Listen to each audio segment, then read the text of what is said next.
une fois de plus chez vous dans vos maisons. En tout cas, salut à tous, bienvenue dans cette émission. Merci de nous recevoir chez vous sans permission, ni frapper la porte. En tout cas, nous sommes là. Comme je vous dis, we are together. Donc, on est ensemble, il n'y a pas de souci.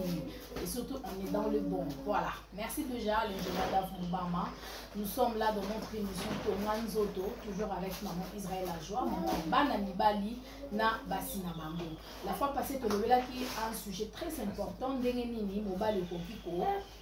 Kokolisa chombo na yo okoki ko traiter chombo na yo libanda na kati na ba vivifiant ya maman Israël Ajoie awa na avenue Boma numéro 11 on a bandal Bisengo référence à Rechibangu wenze ya Baluba avenue Boma numéro 11 ou carrément au béni maman Israël na numéro affiché plus 243 89 94 42 825. Alors aujourd'hui on a un nouveau sujet au Torolobela bakisi sikoyo oyo ekoki ko traiter papa donc kimobali na yo oza na problème ya chombo na yo nde tolobaka bakisi nini okoki ko utiliser pour que oyo ka bien yo ozo yoka déjà faiblesse sexuelle éjaculation précoce o hémorroïde interne to externe o mukongo pasi o chombo ezo fonctionner sous bien te o salela bakisi nini maman Israël Ajoie va mieux classer ya ko expliquer bino afin que bozwa le biko. Bonjour maman. Bonjour Betty Masengi. Bonne santé. Nangolwa Nzambe. Voilà maman, Niloba na ba déconnaissance sur l'émission ba na ya monde entier.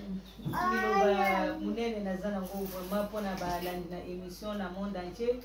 Na sengi na yo vraiment landa émission tina suka nango pote au comprendre parce que likambo ozolanda na émission eza likambo moko munene ato zali mwasi landa yango parce que ozali mama obotaka mibali donc ekoki pe kosunga yo oyeba kobongisa mwana na yo soki azali mwana mobali papa émission kosunga yo ekosunga yo na bana no ya mibali ekosunga yo ekosunga pe baninga na yo soki oza motema malamu okobetela baninga lisolo ya ndenge nini bakisi nini ekoki kosoigner chombo ya mwana mobali chombo ezali sexe bandeko na nga tozobenga yango chombo parce que tosola na kimia po soki tozali kotanga kombo nango c'est pas bien.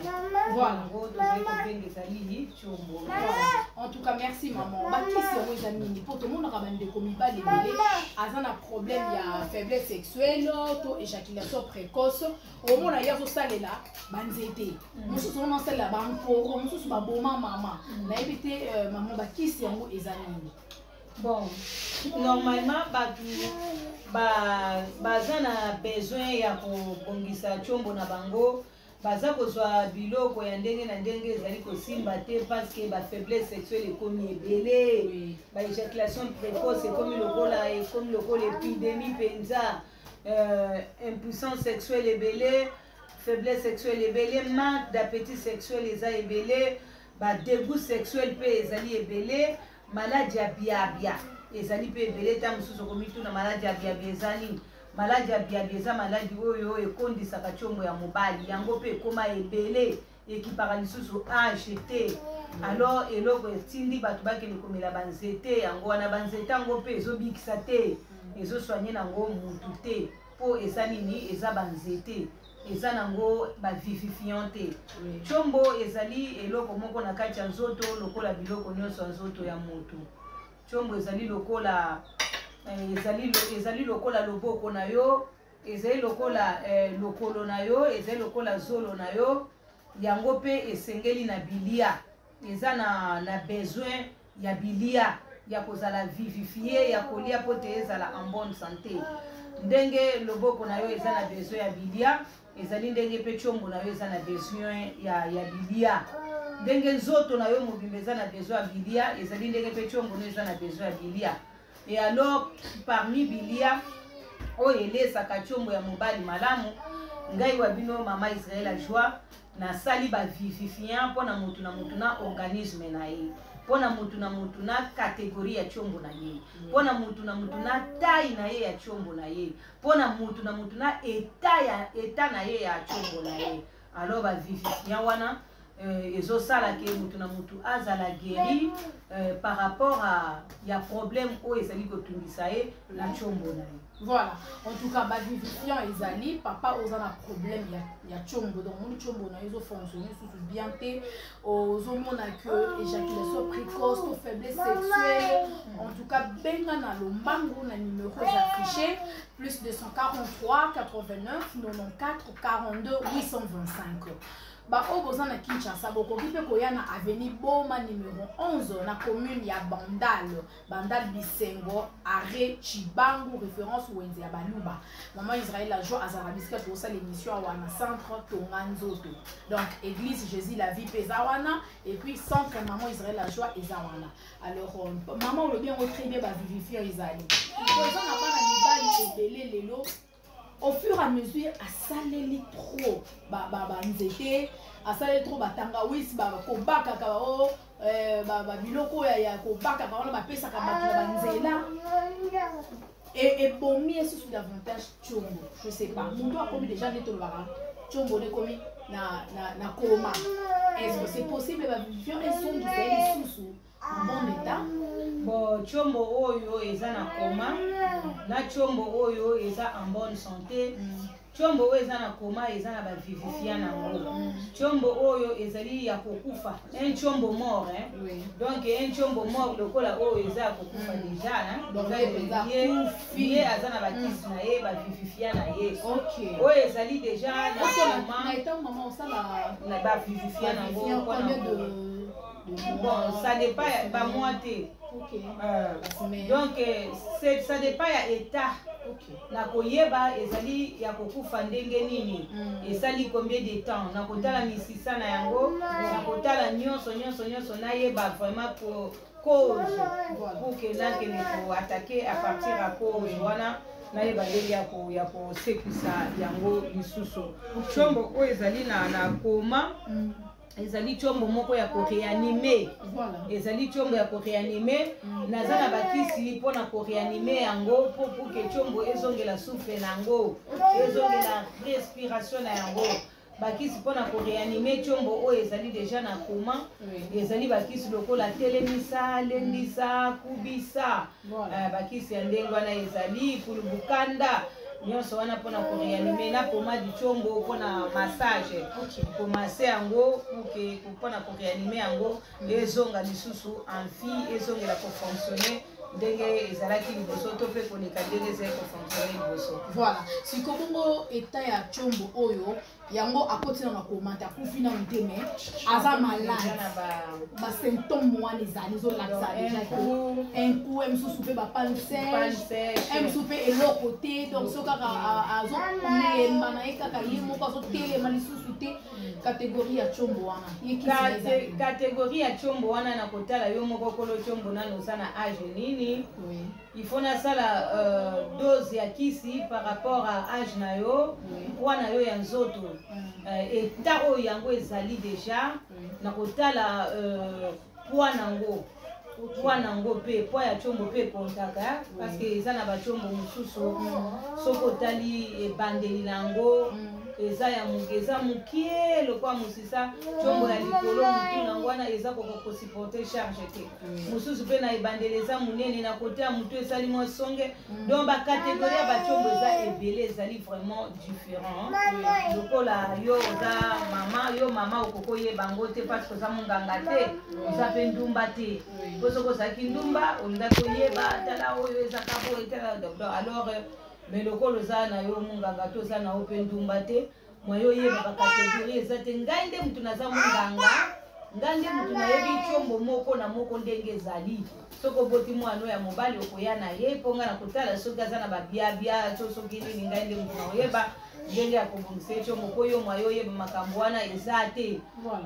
Nani tango catégorie ya tango natali catégorie natali état natali poids ya tchombo natali âge na yo mutu pe natali fonctionnement ya organisme na yo na koyeba directement bakisi na yo ba dose nango quantité nango na durée ya traitement na yo. Vraiment c'est très important. C'est très important. Voilà, en tout cas, merci beaucoup. Je pense que nous devons comprendre toujours le ici pour nous traiter Tchombo. Donc, papa, ce qui Tchombo na yo, ils ont déjà beaucoup fait. Qui c'est maman tangi bakis ou apé ça ata Tchombo pour fille. Et les marasusuté, bouger marasusuté, donc bêta, il y a un peu akufa naï. Donc autant que l'on a un Tchombo, ils ont déjà Tchombo mort. C'est possible avec maman Israël la joie qui sont ya ça la vérifiant Tchombo wana ils ont les sous en vie. Alors catégorie mususu ya ba Tchombo o ba papa bazala na yango mususu Tchombo est profité mais ils ont malade.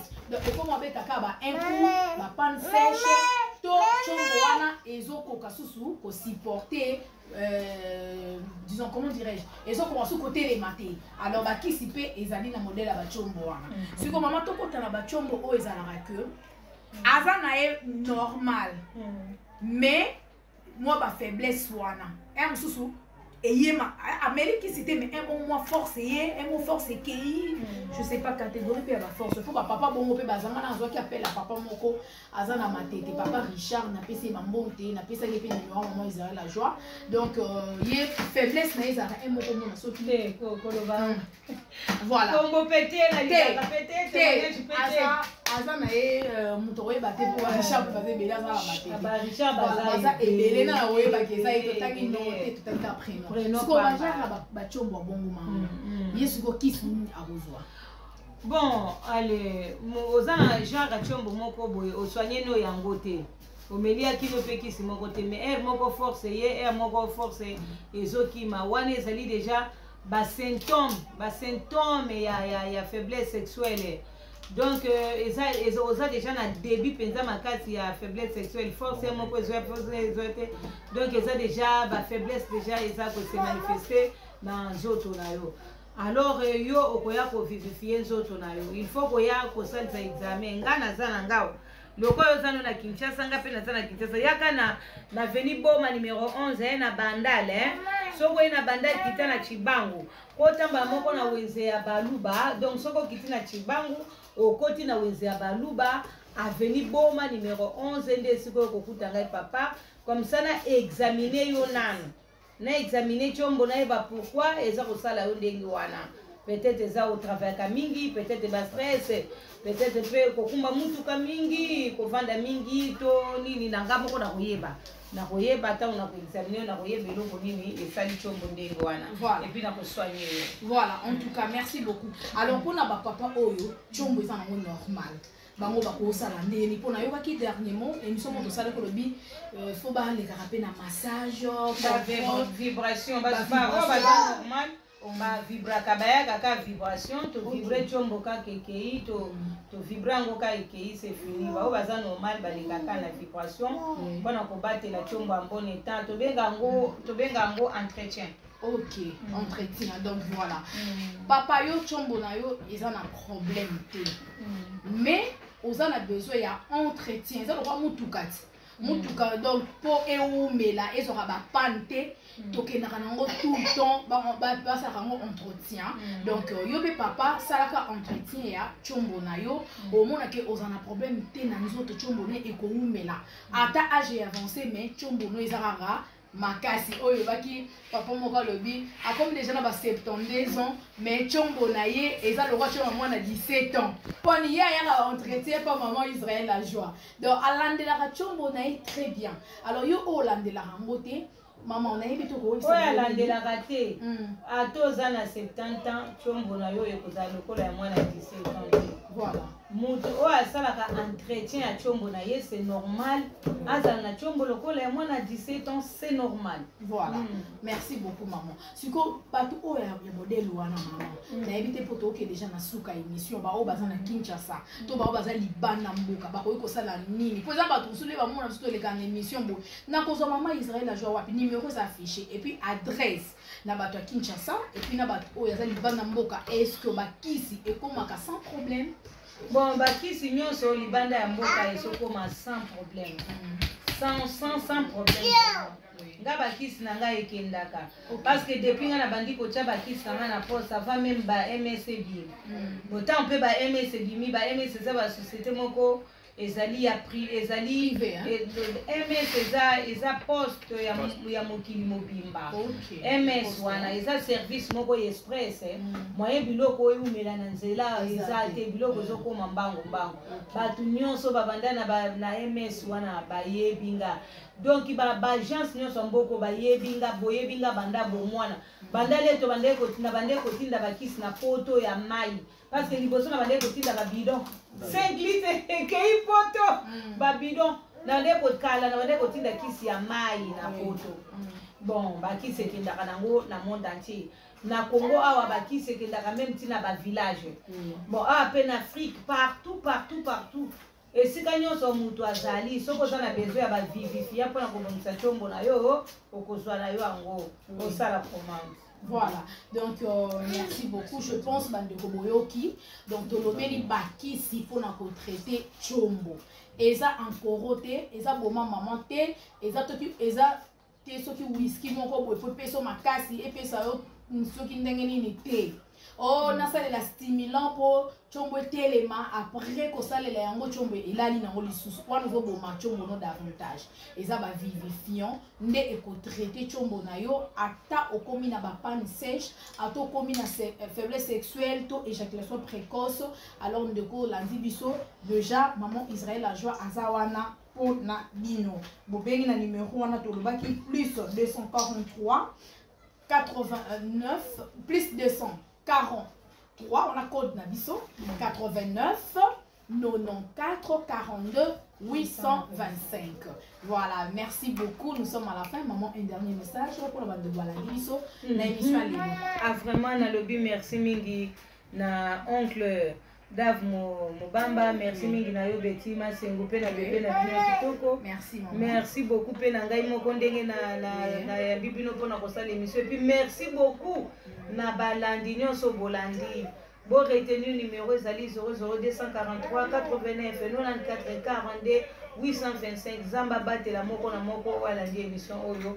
Merci beaucoup. Voilà, merci, nous sommes à la fin. En tout cas, Zamba Batela bino de cause on a problème ya chombo papa ko boma libalate, maman ko boma pe libalate, sunga papa aya ko traitement to abenga maman Israël la joie, ba ki se kokoma partout dans le monde et puis akokoma bien chombo gozo nango malamu et libala izala kitoko fait pe goza kitoko. Voilà, nous sommes à la fin. D'ici là, portez-vous bien. L'émission passe sur Libanga TV, Canal Future One et La Joie Télévision, TikTok La Joie Télévision, Dave Mubama. En tout cas, merci et à la prochaine. Au revoir.